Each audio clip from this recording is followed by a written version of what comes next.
We've raised the largest series in BBC in India ever. Everyone there was like so serious, and I was like, wow, these people must be running like serious businesses. And then it dawned on me that what we done is probably significantly larger than what most people in the room were building. How did you go about testing different price points and this is what we should be paid for? So there is a concept of relative price index, and I learned that from one of my old bosses at McKinsey. 2 years means 2 years. Will still take 2 years to launch a product, and that's not changing. Moxie has crossed 100 crore ARR in less than 2 years. It's faster than most celebrity brands out there. How does that feel? The math only works out if you're that 1% of startups that doesn't die. I was on the fast track to partner. It was very difficult to leave because I was very good at my job. I also really loved what I did. And they didn't want me to leave. To be able to live authentically is just the biggest gift, right? And I think Gen Z definitely is a generation that wants to hustle but wants to have fun while doing it. They don't want to be unhappy in the pursuit of some sort of material success, right? I think a big reason why we even started Unserious Money was to make women feel like they can talk about money. You've spoken about imposter syndrome and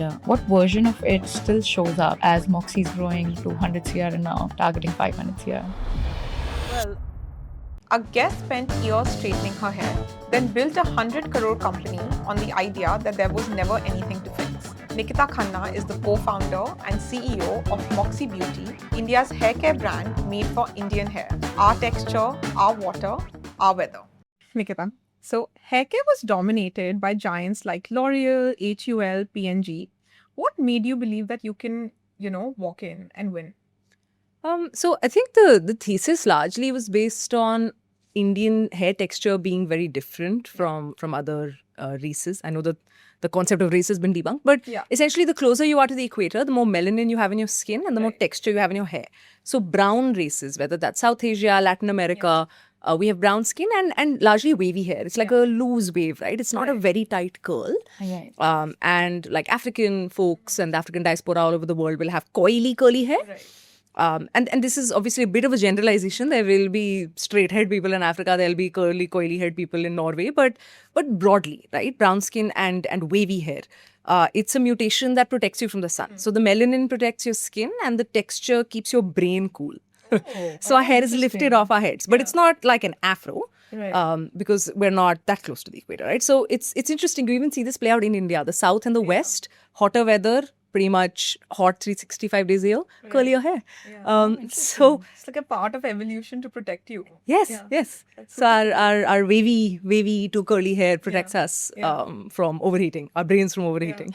But we are not a straight-haired people. Right. And there wasn't much for hair like this, right? I think traditionally for centuries we would leave oil in our hair. That was both hair care and hair styling, right? That's what you would do as a beauty ritual. You leave oil in it, you'll put in a braid, maybe you'll put in some flowers. But we stopped doing that a long time ago. I think even for a lot of us, even our mums were not maybe leaving oil in their hair daily, right? And you're leaving home, you're going to work, you want to wear your hair shorter, you want to wear it open.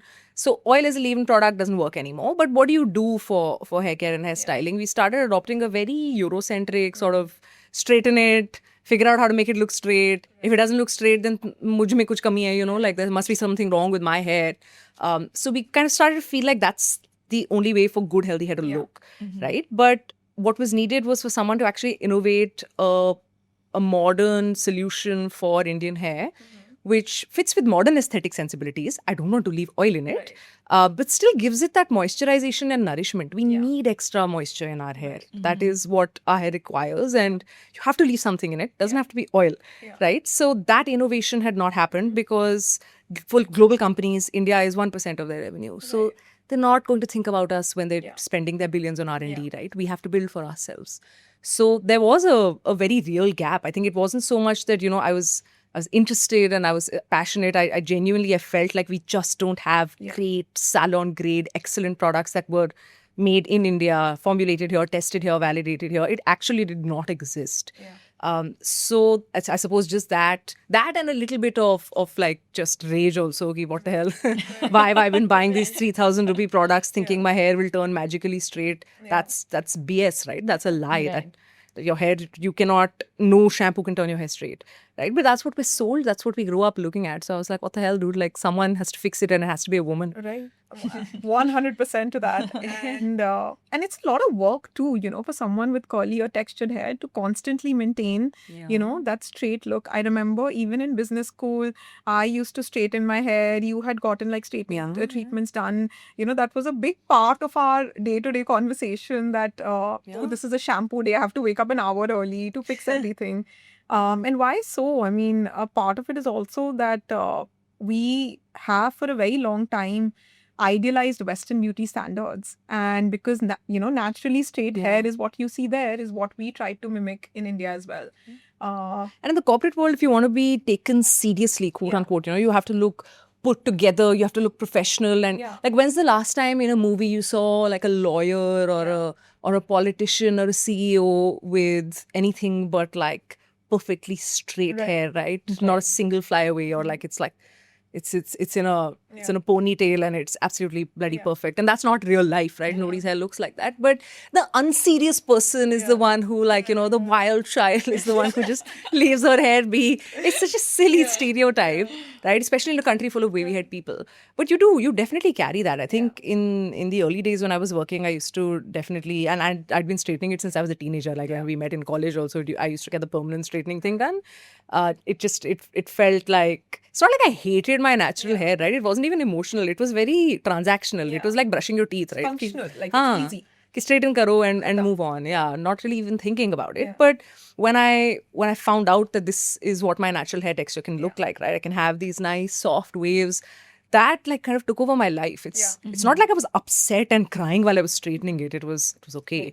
It was just muscle memory at that point. But I was like, what? Like, how can I not know? Right. At least I want everyone to have the option if they are aware of what their hair can look like. And there's a different kind of confidence in feeling like your natural features are great.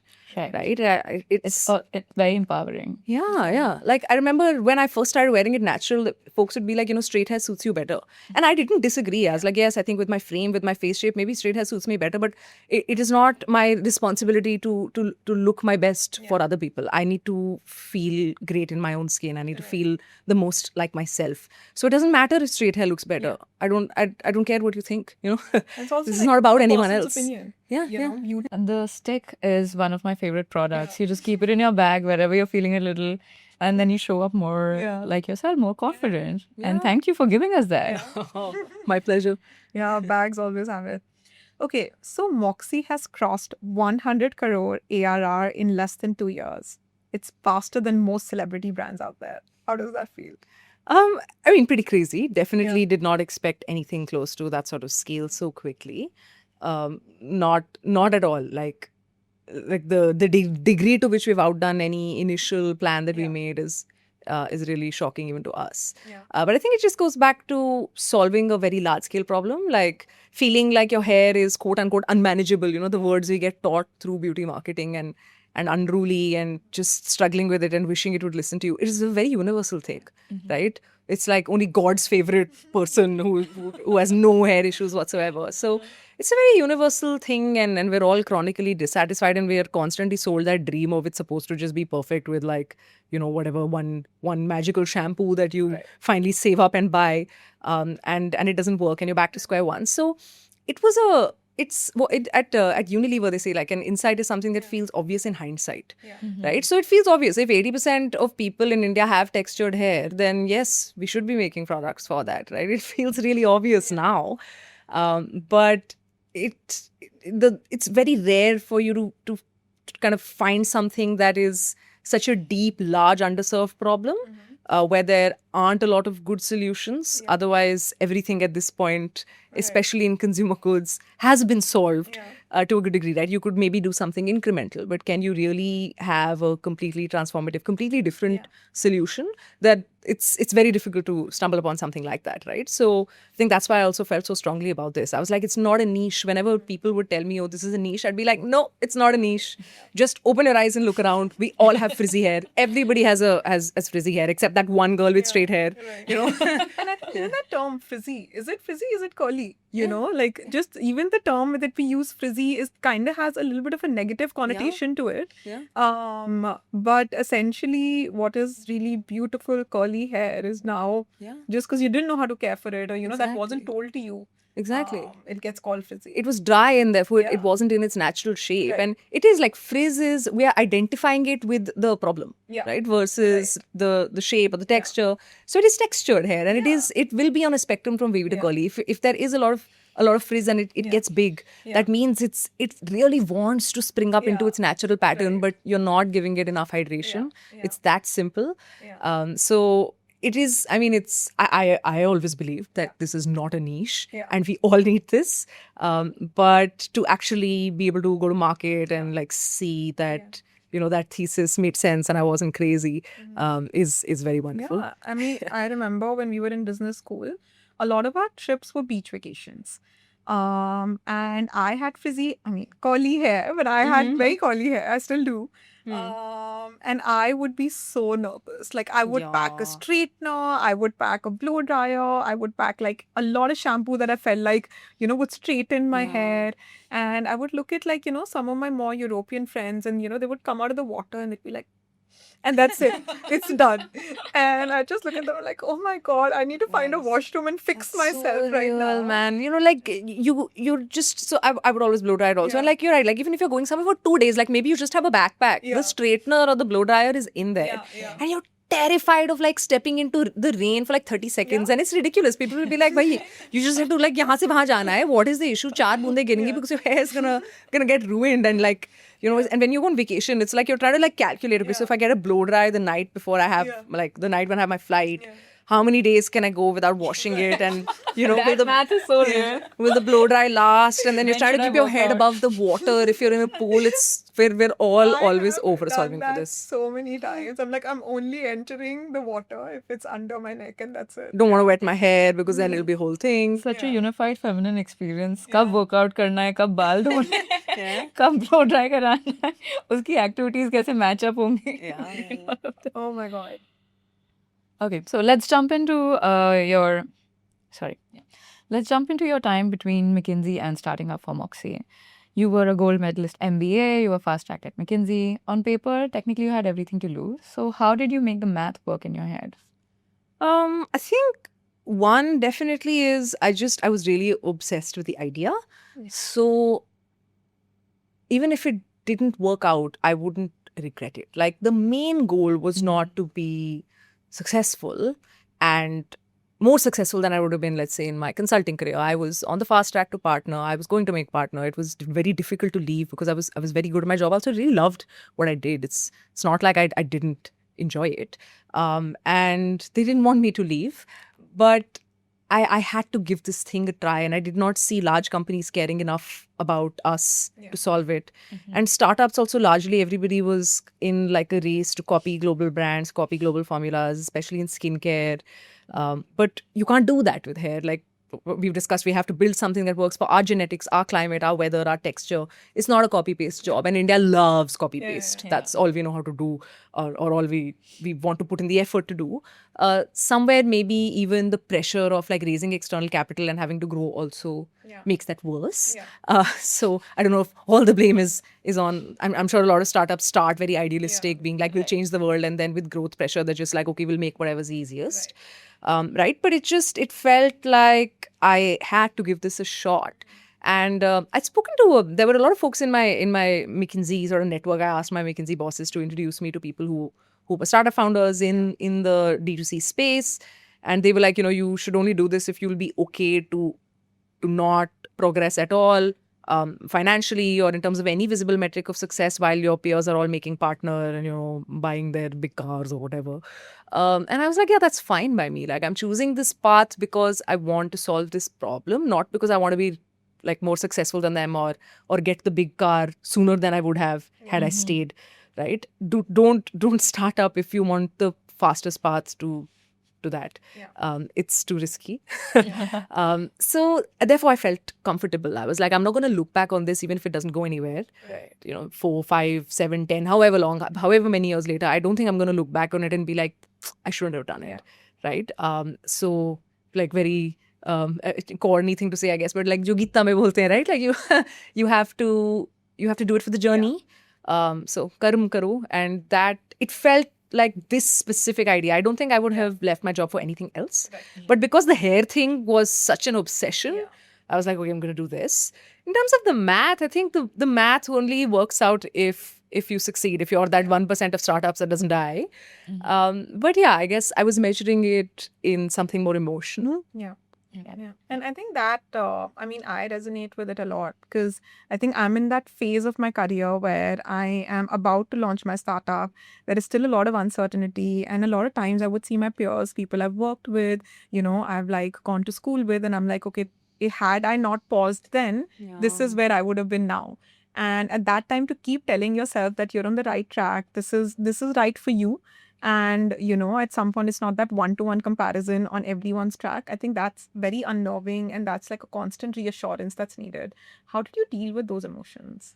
I think again, I'm fortunate that I'm so passionate about the topic, right? Like, if you start up more because you want to be an entrepreneur, and then you go looking for the opportunity, and you scan the GDP, like what's a good sector to get into, and then you zero in on a problem statement. Then the fuel of just no external validation, but just the joy of the small tiny wins. Maybe you don't have that as much. Right. So helpful. I think this is the best job ever. Like, yes, my peers may be doing well, and I mean Moxie's doing well. So I'm also speaking from a place of like not having seen like awful times or anything. We, as soon as we launched, we did really well. Like the J curve started immediately. So. Right. So, wo hua nahi, right? It's very easy for you to say now that, I was so happy. But genuinely also, I think just the small wins, it feels so good. Every minute of every day feels so good and so authentic to me that I'm not worrying about, like, I'm on such a different path. I feel like people are running a marathon and I'm strolling in a magical forest. And I enjoy it so much. It's wonderful. I'm surrounded by young girls. We are putting eyeliner on each other's face. I have created heaven on earth. I've peaked. I don't need anything else. It's so wonderful, right? Just the process. It's so creative and joyful. I don't want to wear a suit and go back to a glass building, So there's also that. So I love it. But yeah, it really helps, I think, to be passionate. Were I a little dispassionate about what I was doing and more just, try to create value, which is also a very fair reason to start something. But then I think, that voice in the back of the head of look where you could have been had you stayed on that path, that would have been louder. Right. But it isn't there. It's more inward for you. It feels like more I bump into McKinsey colleagues sometimes at airports, etc. And I'm just like, I so do not belong there. Yeah. What was I doing there? I belong here, with like this sock and just the very whimsical workplace I'm in now. Yeah. That's great. Yeah, I can completely echo with that. The first thing you said, right? Like getting very comfortable with what could be the possibly worst case scenario. If it doesn't work out, great, you go figure something else. Yeah, you had such an amazing adventure. Right. Also, you will get a good job if you've worked and you have like good experience behind you. I didn't start up so early in my career that I had that worry, right? I'd spent 4.5 years in consulting. I could have gone back there also, frankly. Right. Otherwise, I could have gone into the industry. There would have been, it would not have been difficult to find a job. If I started solving for being at the same salary as my peers right now, that maybe would be an unrealistic expectation.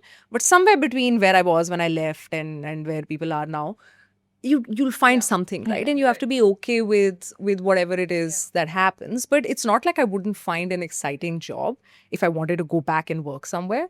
I never had that fear, right?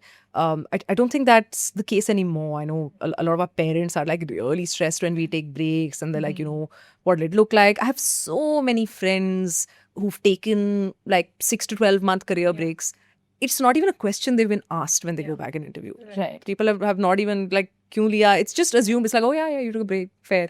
6-7 saal baad to banta hi banta hai. So it isn't taboo as much as it used to be. So I definitely didn't worry about that. So for like a lot of the people who are operating out of fear, it's I think we're in that good enough opportunity in India right now where you don't have to do that anymore. There is abundance in opportunity that you can get. Yeah. Or you may not get the perfect opportunity. It won't be exactly the role, exactly the level of seniority, exactly the pay. That may not happen. But you'll get something good. And it may take some time again. It may not happen within 30 days from when you take the decision, but you will find something if you have good experience. Sometimes, it's macroeconomically, the job market may not be fantastic, right? So it may take a while, but you have to have faith. I think everyone who is worrying about taking a break, whether to try a startup or whether to just focus on other priorities, you should talk to people who've taken a break. Don't talk to the people who've never done it now. They'll be like, oh my God, what will this gap look like on your CV? How will anyone ever be able to trust you? Don't talk to those people. Ask the people who took the break. Was it a problem when you came back? Maybe there were some struggles. They can help you. They can put your fears to rest. But it's no point asking people who haven't done it, right? Totally fair. They will discourage you. As you spent 4.5 years at McKinsey, right? So consultants are usually trained to de-risk things, validate before acting, and founding journey is completely different. You have to work with so much uncertainty. What did you have to unlearn? A lot. I think exactly this. You have hit the nail on the head. It's at once when I was working at McKinsey, I had the opportunity to meet the founder of InMobi, Naveen Tiwari, and I remember him saying this. He'd said that it's the biggest thing that he also had to unlearn. Even he'd worked at McKinsey and before he'd started InMobi. He said you are so used to validating everything with data, right? You cannot take a decision unless there is a clear trend and there is enough evidence, because you're going to have to go and present your client, and you're going to have to validate all of your recommendations with a very solid foundation, right? So he's like, and entrepreneurship, like you're saying, is the opposite. If there is so much abundant proof that this works, then it's not going to create that value, right? As an entrepreneur, you're doing what everyone else has done, and you're much smaller than all of them. So you have to take the path that has not been taken. You have to take risks. You have to take decisions with limited information. You have to do it quickly. And you have to completely unlearn that thing of if there isn't, like if there aren't 5 analogs that lead me here, then I shouldn't take this decision. You have to do the opposite. In fact, more often than not, especially early on, you have to take the contrarian decision. That is the reason that you thought that this idea made any sense in the first place, right? So it is very difficult, but it's a bit of a like you're swimming upstream. It's a bit of a struggle initially, but I think after a while you get the hang of it. Like you don't have any option once you go live. It's not the pace of things is not really in your control anymore. You want to take, let's say, 15 days to carefully think through and take a decision, but you have 15 hours. So it's done for you. When you're in that pre-launch stage and the pace of things is in your hands, you can still do analysis paralysis, which is your comfort zone. But once you're live, you just got to move fast. So you become an operator so quickly. I also just feel like, something we discount is our gut instinct. So we have, spent a lot of years training ourselves, training our mind. So what may feel like it's not really coming from data, it may be coming from all our learnings from the past. Sure. And it's okay to trust that. It doesn't mean that you're completely flying blind. For sure. I think we do not give ourselves enough credit. And this is something Rory Sutherland talks about a lot. Also, when he talks about marketing, he's so brilliant. But he's so right that if you try to quantify everything, if you try to measure everything with immediate short-term results that you can put into a P&L, you will not create magic. No one has ever managed to create disproportionate value by just doing what is very, very easy to measure. So a lot of that comes from gut and taste. Everyone is talking about taste nowadays, right? That with AI democratizing tools, taste is what matters. And a lot of those things are very instinctive. For instance, like our box, right, which you were looking at, like when you open it, it opens like a pizza box and it's fully printed on the inside. This was a ridiculous decision because it on the first day when we used to sit out of Bombay Shaving Company's office, we used to rent some seats in their co-working area. We went and asked their people ki ye dabba kitne ka hona chahiye. They said it should be for about $9. And we were paying 25. Because A, of course, our quantities were much smaller, and B, we had it printed on the outside and on the inside. And the inside was like a full color print with an illustration. And they were like, this doesn't, you can do it right now, but it's not going to make sense when you scale up, right? This expense, no one cares. Like everyone's going to throw away the box, which I was just like, I don't know. I feel like it matters. I know they'll throw it away. But I feel like that relationship that you're able to establish with someone, the delight of feeling like a gift from me to me, it means something. And it probably doesn't to an older consumer who's like, cut the nonsense and I'm looking for utility and I'm looking for something functional. But the younger consumer is looking for an experience in everything, right? They are curating what I like to call the Pinterest board of their lives, right? The lip balm and the Stanley cup and, the tiny plant and like, they are constantly kind of organizing the space around them to feel like it fits with their lifestyle. So it is something that they care about. And with Gen Z experience relationship, what they expect out of a brand is very different. Right. So and now that's again a gut call. Now at the time I probably didn't have data to be like Gen Z experience ko kitna value deta hai nahi deta. But that instinct was through learned experience of seeing what's happening culturally, right? It wasn't coming out of thin air. And it works so well for us. We get so much user-generated content on a daily basis. And my co-founder Anmol always likes to ask, he's like, when's the last time someone posted a photo of their shampoo? It's a grocery purchase. But because it is a moment of just pure delight, right? I think everybody likes to feel, that they've gotten a little bit more value to the product that they're getting. And I think a lot of the things that you're talking about does that for them. Yeah, for sure. Somebody may not be posting their shampoo, but I always send my shampoo recommendations to my friends. So even then, it's got to stand out. Yeah. It's got to look good on the shelf, right? It's like, even when and then in young people even more so, like you want an aesthetic bathroom shelf. It's time that you spend on yourself. And if it looks great and it feels great, that matters, right? It's not a purely transactional experience. So how it looks, how it smells, the sensory experience of it all, it's not, the consumer is not ultimately fully rational. There's a lot of irrationality and emotion in all of this. I feel like choices were purely functional back in the day, but now they are an extension of your personality.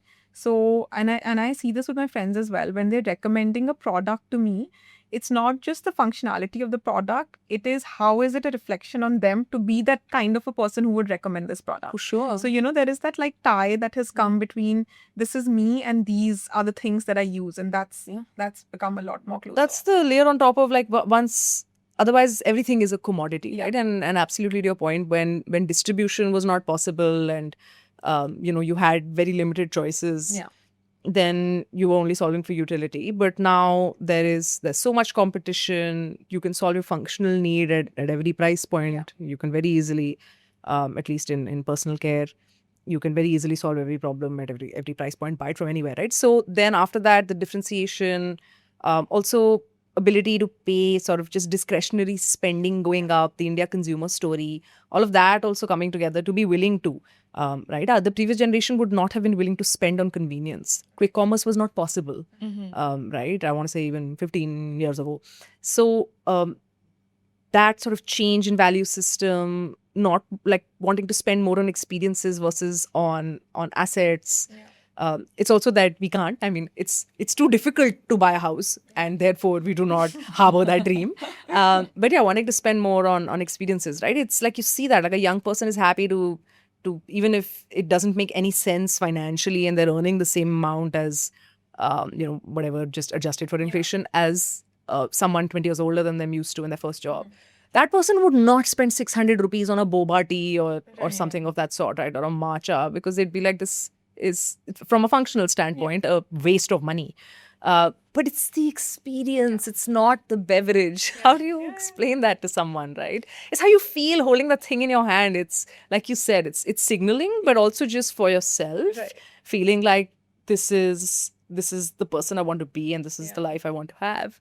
So you will spend. Yeah. If it's ugly, you're not spending on that much. And even if no one's looking, right? It's identity congruence is a very complex thing. So there's this whole narrative about Indian customers, right? That they're price sensitive, and it's been debunked by brands like yours that they're more value sensitive. As you were going through, when you were starting up, it probably wasn't as obvious as it is now to your investors and other people backing you. So how did you go about testing different price points, and this is what we should be paid for? Yeah. So definitely, I think I definitely believe that the Indian consumer is value sensitive. They are willing to save up and spend more on things and the value can be functional, it can be emotional, it can be aspirational. Like there are various ways for you to deliver that, but they will be willing if you have a proposition. So Having said that, obviously, eventually, yes, there is a price point beyond which you do alienate a very large part of the country, and it's not like price is completely irrelevant. So you do have to price correctly, right? So I think very very well put. That like there's a lot of thought that needs to go into it, and you need to validate that you are actually going to be able to deliver something that makes people upgrade in what is otherwise a commodity category. It's shampoo.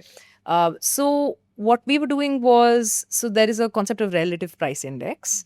And I learned that from one of my old bosses at McKinsey, who'd worked at Unilever for a very long time before she joined. Her name is Kanika Kalra. I think she's currently at Google. So she had told me about RPI, like going beyond 1.5x of the current the band in the category is very difficult unless you are able to provide a fundamentally different performance proposition. I'll explain what that means. So if it's just a premiumization in brand, in lifestyle, you're just adding codes around luxury, or let's say you're adding codes around clean, going beyond 1.5x is very hard. So if 200 rupees is the prevailing price point for shampoo, for good mass brands, like a Tresemme or a Dove or a Pantene or a L'Oreal Paris, going beyond 350 will be very difficult, or 300 will be very difficult unless you provide fundamentally better performance, which is why all of your clean brands, they tried to price at 500, and eventually everyone crashed around that 310, 315 mark, and that is this average selling price at which everything used to sell during COVID, right? All of your like first wave of D2C brands on Amazon. But if you're able to promise higher performance, which Moxie does, right? We're not just saying that this is a more aspirational brand or only linking it to codes of lifestyle and luxury. It's genuinely saying it's going to do something different. Your hair is going to look different, and an aesthetic outcome, right? So then you can go closer to the 2x mark. We are not anchoring on the mass price point. I think it's very difficult to convince someone who's paying 200 rupees to pay 600 rupees or 550. After the GST reforms, we've been able to drop our price below 600, so that's great. But it's very difficult to convince them, and then their expectations are going to be really high, and they may not even have the patience to do the trial and error and the learning curve, right? Because they'll be like, I have अब तो मैं रूप की रानी बन जानी चाहिए थी, like why did it not work? So it's difficult with that consumer. They're almost waiting for the other shoe to drop, right? Because they've just pushed so far out of their budget. So we're anchoring more at that first wave D2C price point, and we're trying to push that to between a 1.5 to 2x. And that has been comfortable because of the transformation, the visual transformation, the genuine outcome, beauty outcome difference that So you have Moxie's playing at. efficacy on your side, you know, that is kind of helping convince. Yeah, and it's not only like an ingredient story around efficacy, it's aesthetic. So you can see it, right? You should be able to feel and see a difference within the first few washes. Takes a bit of practice, especially the leave-in products. How much should you be using? How wet should your hair be? How do you scrunch it? It's like makeup. The first time you try to do a smoky eye, it's not going to look good. You're going to look like you got punched, right? So you have to practice. Like with cooking, you have to practice. There's skill involved in styling your hair. But with the shampoo and conditioner, you should feel something immediately. And that is helpful. Otherwise, you're kind of doubtful. You don't fully know, like, whether it's working or no. You're just trying to keep faith in the process, but low trust country. So I think those things really help us justify the price point. We tried to keep it as low as we possibly could while just having a margin that makes us, like, keeps us viable. So I always wanted to be able to price just below 500, like 499 if we could, but can't deliver performance at that price point. We wouldn't be able to do more than half our ingredients are imported. So all of that would not be possible. So it's still at a 550 for our MRP for our shampoo bottle.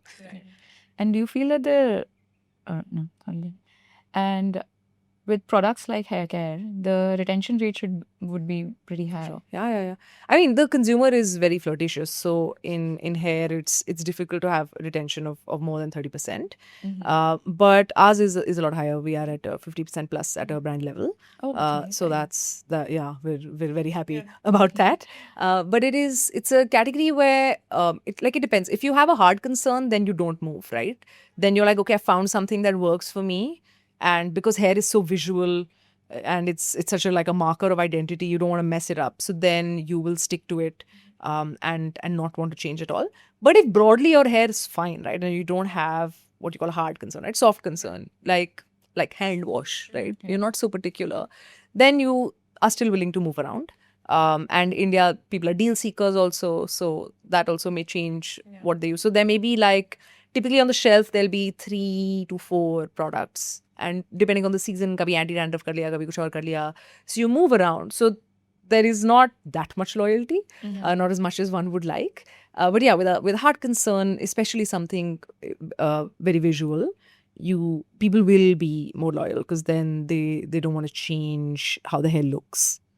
Yeah. And just talking about the topic of loyalty, I feel like every D2C brand right now is fighting for that Gen Z attention. So how did you guys manage your retention rate of, over 50%? And I think a big chunk of your customer base are Gen Z, younger millennials. So how did that happen? Yeah. So I think the one thing is definitely that like wearing your hair natural, not wanting to straighten it is also something that is more native to Gen Z. They're like super into being authentic and, being like expressing their individual style maybe a little more. Like with every generation that is increased, right? Like all of our dads had the same mustache and all of our mums had the same, 2 shades of lipstick and nobody wanted to go very far outside of the contours of, what was mainstream because if people will make your life hard. Like frankly, even in college, right? If I colored my hair pink, I'm sure the recruiters would be like, there's something wrong with this person, and we're not sure that she's going to be stable. But that is not the case anymore. Maybe not your whole head pink, but you know what I mean, right? But individuality is celebrated more now. Yeah, and exactly, and it's you can whether you're going to university or you're going to work, other than very formal workplaces, like let's say in the financial sector or whatever, you do express yourself more, right? With and fashion and hair and makeup and accessories are basically the canvas for you to do that is through all of these. So Gen Z definitely more expressive, chronically online, building the Pinterest board of their life. So natural textured hair fits more there. I think for older millennials and Gen X, certainly, like if we've been blow drying our hair our whole lives, it's a little difficult now. Like it's part of your identity also. So not sure if you want to look different. And what we were discussing earlier, it's also harder to learn, right? So learning something that looks complicated, you're like, God, like I can't. And you're used to looking at your hair a certain way. So those are all things also that kind of make it more a proposition for someone who's younger, who's still in that phase of self-discovery, self-exploration, figuring out, who they want to be, what their style is. So there's that. And I think so that is where the appeal overall for the brand is also for folks who are younger and who are in that life stage, and from that generation. For retention, it's just the product. The first purchase is the storytelling. It's the way we articulate the problem. It's all of the other codes in the brand. It's very young, very energetic, very real. It's not overly airbrushed or manicured. We don't do that at all. So all of that, it's very fresh and that gets you the first purchase. But nobody's buying a second time, especially something that is expensive. Like, why should I pay double of? Dove is a great product. L'Oreal Paris is a fantastic product, right? You could potentially afford to buy even an Olaplex. You may still be using Dove because it is good. So why will I pay so much more for something just because it looks good? I don't know, right? Maybe not. Maybe it'll be one of the shampoos on my shelf, but will it be the one I use every day? Only if I'm actually getting a better outcome. Right. And the transformation that you promised me is really happening on my head, right? So without a fantastic product, no chance you're going to have retention. And you guys spent a lot of time in that R&D, right? Like, I think I remember you telling me you spent like your first year and a half was just pure R&D, getting the product right. Yeah. 2 full years from idea to launch. And I mean, we were working on the brand also, but working on product formulation, it took a long time. People don't really build bases from scratch in India because we have this like kind of enormous ecosystem of third-party manufacturers. You can go, you can get something.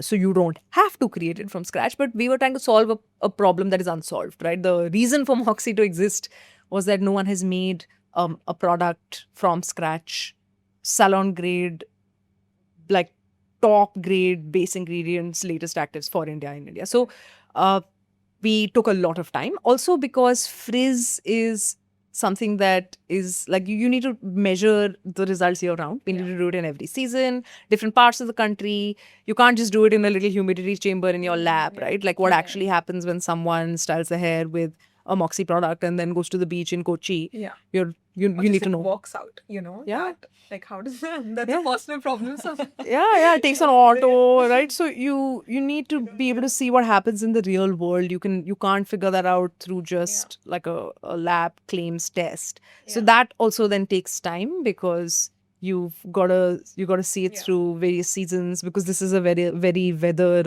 weather dependent product. So this is actually a question, that actually is an advice that I get a lot, and I don't fully agree with it a lot of times. But I want to get your take on this. So a lot of people, a lot of VCs, a lot of ex-founders will tell you just go to market, test your product out, see if there's a need, and then keep iterating, keep improving your product. And then something that gets told you, don't try to be perfectionist early on, just go to market and see if your customer needs it. Now you're telling a narrative which is more get your product right because you can get in the door with the customer, but they're not going to come back if you haven't gotten that right. So you're going to go through all of that. You're going to validate your need. You're going to do your customer acquisition. You're going to create that action from them to purchase, but there will be no retention. So how does a founder kind of balance those two things? Completely agree with you, man. Like that advice, maybe it works well in certain categories, right? With tech, I get it. Yeah. Ship a beta version, maybe not an alpha version, but ship a beta version, keep working on it. You can push an update, you can iterate. I can't do that once the shampoo's on your shelf, right? Right. Now it's there. And if your hair feels even more dry than it did before, right? You don't like the outcome, your hair feels sticky, it's getting oily sooner. You will never give me a second chance. With hair, the consumer is very unforgiving because unlike with makeup or skincare, if your sunscreen has left a white cast, you figured it out before you left the house. Right? If you put on the makeup, you've put on too much, you remove it, you can apply it again and put less. So you can blot it. The trouble with hair, most of us don't dye our hair before we leave. It's in India, people tend to air dry. And then you're already now at work or and in college or wherever, right? Out living your life and your hair is not hairing. And now you are mad, right? So Now you're mad at you. now you're angry. So it's very difficult to get that second chance. And even if you want to give it that second chance, the trouble is the learning curve is also slow. Now you're going to wash your hair after 2-3 days. You'll feel like I probably put too much. But how much exactly did I put?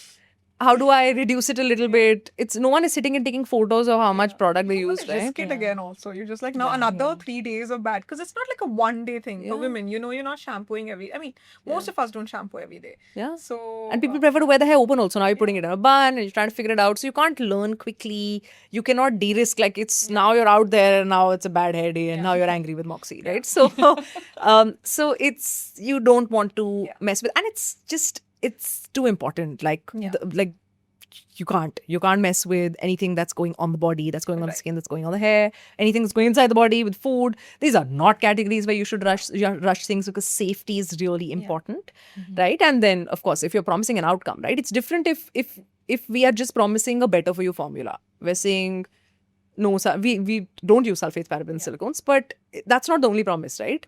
Eating fruits is good for you. Is like, theek hai, wo to matlab hai, that's an input. And it's table stakes now, so that's not a winning proposition anymore, but that's an input metric. I don't need to deliver an outcome to deliver on what I've said because nahi hai na, sulfate to nahi hai. But if I'm saying your hair is going to look great and you're going to feel like a rock star, then I need to get the product right. So we do not rush things at all. 2 years means 2 years. We still take 2 years to launch a product, and that's not changing. I mean, I would love to get faster, but not in the pursuit of move fast and break things. Just in the pursuit of efficiency in general. So let's talk about fundraising. So you went from a pre-seed check to a $15 million check from Besma Venture Fund. What changed in the questions and the approach while you were raising your first check versus your fourth check? Well, so we did an angel round also before Fireside Ventures came in. That was just kind of friends, family, fools, as they say. people who were backing you. You back the person more than there's no business to back. Right. At that stage, like we had a product prototype, but have not gone to market. Fireside came in pretty early when we were just a few months in. Yeah. In our fourth month, we spoke to them, and Bessemer came, about a year and a half after that. So the change in and Fireside also doubled down in that round. The change in questions, I think, is that you're like very early on, you're talking more about product market fit.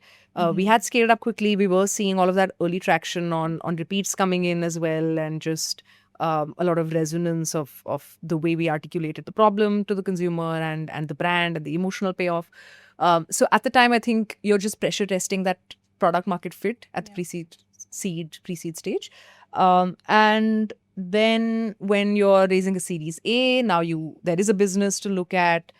You're looking a lot more at metrics. You're trying to figure out exactly what's happening with your category mix or your portfolio mix. You're looking at channels, and you're looking at where the next 5x growth is going to come from. So you are thinking a lot more about where am I going to go with this? Am I going to go horizontally, multi-category? Am I going to play at a different price point? Is offline going to be big for me? So you have to paint that picture, which is very different. I think because in the 0 to 1, everything is highly online. It's D2C++, right? Whether that's an Amazon or nowadays maybe like a QCOM or an Nykaa, which is a very important channel for us. Very different, a lot easier to understand as someone who's not from the industry. But when you're thinking of what channel mix looks like for a 500 crore revenue brand, that is very different, right? Versus like how do you get to 100 crores, which is a path that's just kind of scaling up the initial GTM, which got you to 1 crore a month. Right. Yeah. Right. So do you also see like adding different people in your team, or in your advisory board and things of that manner?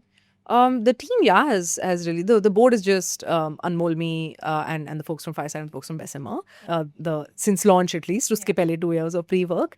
But the team, has really grown. So our founding team is fantastic. The folks that joined us very early before we'd even launched, fabulous, just too good. We were very, very, very fortunate to get some like really great generalists, Shantava and Rupika. And since then also the founding team has expanded. We've got some leaders now. We've got people who are like older than Anmol and me. Few people over 30 in the company. Otherwise, it was just us and like a bunch of first, second jobbers, sub 25, just figuring it out on the go. So that's been really interesting. I think getting people who have like 10 plus years of experience. In the last 6 months, we finally had, like in this calendar year, we've had people join. Otherwise, everyone was like super young. Right. And you've also been very big about building in-house, right? Like I think I remember from very early conversations, you just launched Moxie and you were very particular. I want my marketing team to be in-house. You wanted to limit how much you're outsourcing it. I feel like a lot of your R&D. Also, you try to keep it as in-house as possible. So do you think that is also a metric that led to your success, that led to, Moxie just having such a consistent performance? Definitely. Everything passes through the same hand. So we are very particular about that. Everything is still, other than packaging design, which we continue to do with the agency that did our branding for us, which is Please See. But everything else we do in-house and like we have a very large creative team. That's something that people definitely tend to outsource. If we do like a very large campaign, then it's different. Then you want to work with the experts. But currently it's, it's all digital. So very big lever for sure, I think. Having the same folks, so the consistency of the brand, the ability to recognize something as coming from Moxie. The reason for that is that it's all passing through the same hands. And also, I think just everyone is so invested. Everyone who works on the brand works on it with so much love and that you can't fake that. Like the consumer can feel that, that a lot of thought has gone into it. And we were happy and excited when we made it, and therefore you are happy and excited when you receive it. Also having young people whose instinct, what you were also saying earlier, they don't have to figure out what it's like to be a young person. They are a young person. It is a 24-year-old girl making something that needs to go into the hands of another 24-year-old girl. You've hired your customers. Yeah. That's great. So we're going to now move to something a little bit more unserious. This is our ick or iconic section. So we're going to ask you, or rather, we're going to make some statements that founders often use. And you have to tell us whether that's an ick for you or do you think that's iconic. Okay, let's Okay. go. Let's start with it. Adding AI powered after using ChatGPT once. Oh God, that's the biggest take. Agreed. Seriously, same. Okay. Saying organic growth because there's no marketing budget. Oh, that is hilarious. That's funny. I think. Yeah. I mean, that's not wrong. I wouldn't go as far as to call it like a big ick. Yeah, it's iconic. I mean, there's grit there. Yeah, that's iconic. Yeah. Okay. Okay. Saying TAM is massive with 0 customers. Oh God, I can't. I think also like when people are just building with fundraise as the main outcome, Yeah. it's not a good conversation, right? right. Just like think about what is your product, what is your customer. बाकी सब में बाद में आना है यार. Yeah. Build for your customer, don't build for your VC. Yeah, for sure. Okay. Calling 3 people a core team. That's fine. That's iconic. That's a core team. Yeah, it's more than one. Yeah, it's a team. Yeah, we can call it a team. By dictionary, it's a team. Yeah. Yeah. Okay. So we're not raising while taking 14 investor calls. Oh, ick. And people think they're like playing a game. Like everyone talks to each other. They all know that you are talking to the other 13. It's not a secret. It's not a secret. You think you're like playing games. It doesn't work. Yeah. They are 5 steps ahead of you. Community is too well knit and too tight. Yeah. For sure. And then everyone's sitting in that same third wave coffee in Bangalore. They can see you. Indira You know? Nagar. Yeah. Okay. We're disrupting a thing that works perfectly fine. Oh God, no. This is it's giving it's giving tech bro in a black t-shirt. Yeah. Yeah, no, I can't. Ick, major ick. Okay. Great. So Maddie, would you like to close us? So our last section is called paid forward. We usually see that the help that we give or the help that we expect usually doesn't come from the same manner. They've all experienced kindness from everyone and would love to hear your experience if when you've received help from someone that you had no expectations from, and how do you continue to pay it forward in small and big ways? Yeah, no, that's a beautiful question. So many people have been so helpful. I think the most helpful folks when we were starting were the team at Bombay Shaving Company. They are all fantastic. Shantanu has been so helpful, but even everyone on his team. The most helpful person there was Achal. Oh God, from the operations team. He's just too good. Cannot love anyone more. Just zero gatekeeping. So wonderful. You know, you don't even know what question to ask at that stage. So telling you what you need to know, the unknown unknowns. Siddha from their team who leads their women's brand. Everyone was just so fantastic, really helpful, such a warm place, and not gatekeepy at all. And I love to pay it forward. I love being able to help any young entrepreneur, especially the girls, because they are more underconfident and they do struggle to ask for help. So I am always willing to, and I also don't gatekeep other than things that are highly confidential, which I'll get a whack for sharing, and even those things sometimes I have let slip, but I love to do that. So I speak to so many young folks who reach out to me. I try my best to say yes to as many conversations as I can, and a lot of the time in the early stages you basically need very tactical help also, right? So being able to do warm intros wherever I can. I try my best. It's very hard. Obviously, I'm inundated with thousands of DMs, WhatsApps, and emails. Like my details have been distributed to everyone on the planet, so by every vendor. So it's hard, but I definitely want to help, especially young women, kind of have the ecosystem and the support to be able to build and take that plunge. Yeah, and we echo that so strongly because I think a big reason why we even started Unserious Money was to make women feel like they can talk about money. They can talk about how money is made, how it's scaled, and a little bit of it is tabooed or sometimes not considered as refined for women to talk about money. And we just wanted to change that. So it's great that there are female founders like you, that are becoming North Star for them. That's very kind. For a whole generation. But I love that mission. It is like no one likes to see a woman who is assertive and who is in a position of power and is comfortable being that position of power. She always gets painted as like a bad person, an unlikable person, a nasty person. That doesn't happen with the men. They can be openly nasty also, but it's like, oh, but he's brilliant, Like he's awful, yeah. He's awful, but he's smart. And with the woman, it's like she doesn't deserve her success because she was obviously like she must have stepped on a lot of people to get ahead, etc. So that credit that the men still get for being like, that grudging respect of like manna padega, lekin business to bana hai. Women don't get that, right? The misogyny is so real, and I was so naive. I didn't realize growing up, when you're very sheltered that it's like this. But I love what you guys are doing, and definitely we should have like spaces like these where we can talk about ambition and money and how to grow money or make money, because it's we should not have to perform for society. It's so sad that that's still how it is. In your interviews, you've spoken about imposter syndrome, and what version of it still shows up as Moxie is growing to 100 CR and now targeting 500 CR? I mean, it's always there.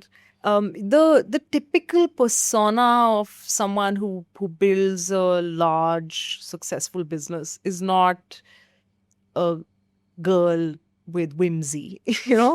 It's a hyper serious man.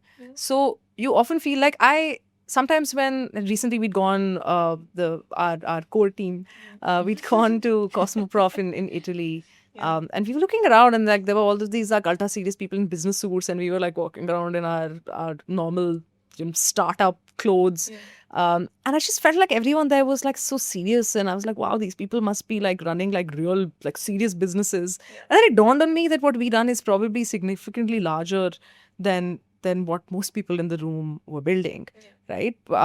They probably had small to medium businesses. Ours is a lot larger, but it's difficult to take yourself so seriously. So on a daily basis, I'm always like, oh, XYZ person probably has something more important to say because I'm just a kid, I'm just a girl like having fun. So you don't realize like it's when we think of the scale, when you think like that we serve lakhs of customers every month, that's wild. Like it doesn't really sink in, and you're like, me who doesn't know how to drive a car, like surely I can't do this. And when you think of the contours of a 500 crore revenue company and then 1,000 crore revenue company, and if you want to IPO, what will the shape of the business look like? It's like, this sounds great, but it doesn't sound like I would be the person running it. But I didn't think I could be an entrepreneur at all. I was like, I can't. I'm not street smart. I'm not jugadu. I'm not, that very classic persona. I've known you for like 15 years now. You are plenty smart. I think I'm not jugadu. I'm not, it's that what you think, like, the entrepreneurial, like Anmol is like that, my co-founder. Like everyone knows that this guy should build something of his own. But I was like, book smart and, more doing well on the conventional path. And I was like, surely, I don't think I can do this. Also, I'm not like serious and ambitious in that traditional way. The most important thing for me, and Nandini definitely knows this, right? Like I am, and we love to goof off and have fun, and it just felt like that was not consistent with the serious persona of someone who's going to raise capital. We've raised the largest Series A in BPC in India ever. That's crazy. Like me. Just with your unserious persona. I love that. I love that. So meta. I remember when I used to be in consulting, I used to like actively have this another friend of mine. She was like, I used to be like, ping me if I'm laughing too much. Because I'm like, I'm not going to be taken seriously. And I have a habit of giggling. Like a nickname for me is Giggles, just because how much I laugh.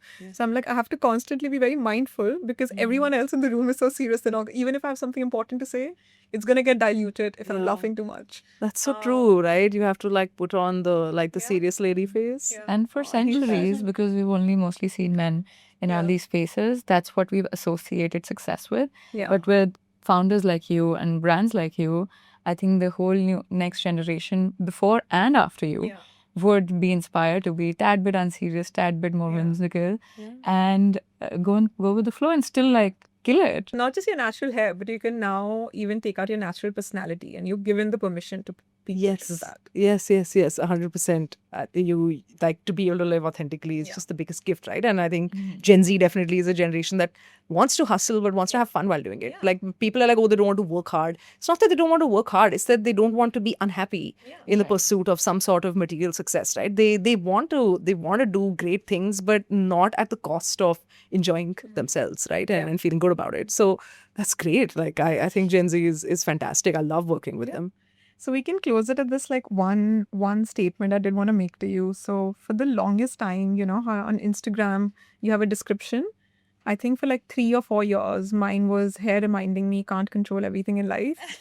And you know, I think after Moxie and all the success that you have, I'm like, you know what, you can control your hair. You know, so I removed that, and that's like I think it's great what you built, and I'm so very proud of you. Thank you so much. It's always wonderful to hear that from folks who've, known me since way before there was even the slightest thought of becoming an entrepreneur.